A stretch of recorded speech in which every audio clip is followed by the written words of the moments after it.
The Spark ecosystem is made up of several core components. At the lowest level, you have Spark Core and RDDs. This is the foundation of the Spark ecosystem. It manages distributed data processing through resilient distributed data sets, or RDDs as they're abbreviated. However, as a user, you don't interact with Spark Core directly. Instead, you use higher-level APIs, such as Spark SQL and data frames. Spark provides several libraries to handle various data processing tasks. Each library is built on top of Spark Core, and it offers different functionality. Spark SQL and data frames allows querying structured data using SQL or data frame APIs. It integrates with various data formats such as CSV, Parquet, and Delta Lake. The Pandas API on Spark is a distributed data frame API that brings the familiar Pandas syntax and semantics to Apache Spark. It enables scalable parallel data processing without changing your Pandas code.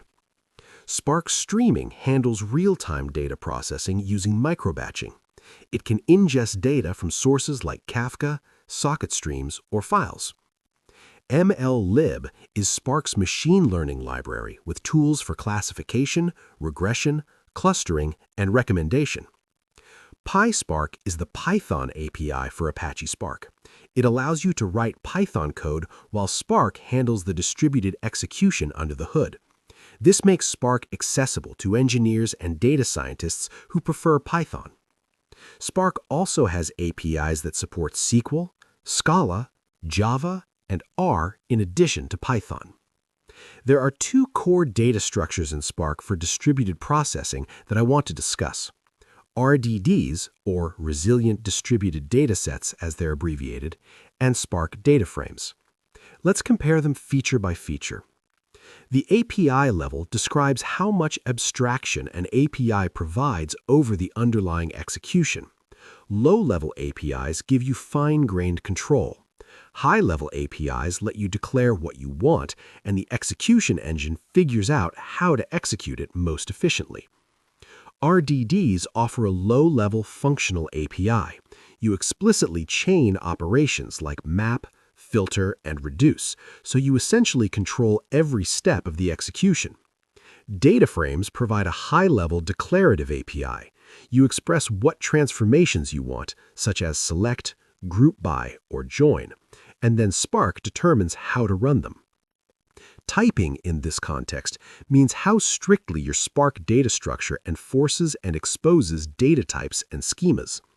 RDDs are untyped collections of arbitrary JVM, which is short for Java Virtual Machine, objects.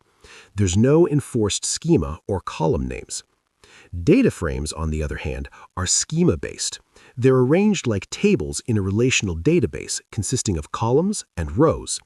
Each column has a name and a data type. This enables compile-time checks and clearer self-documenting code. Optimizations describe Spark's ability to analyze your job and automatically rewrite it into a more efficient execution plan. RDDs run exactly the operations you code with no built-in query planner. Any performance tuning must be handled manually. Data frames leverage the Catalyst Optimizer and Tungsten execution engine.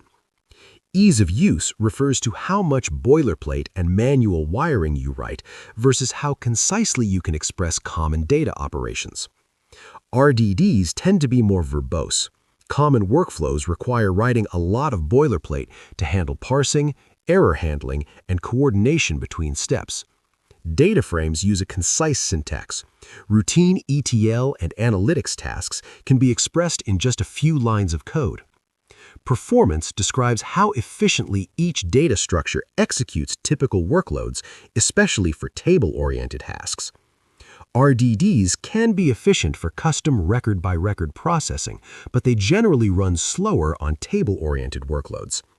Data frames benefit from vectorized execution and code generation, making them faster for tabular queries, aggregations, and joins. Both RDDs and data frames work by distributing data across multiple machines, enabling Spark to process large data sets quickly and in parallel. Today, data frames are the standard for most data processing tasks in Spark, and that's what we'll be focusing on in this course.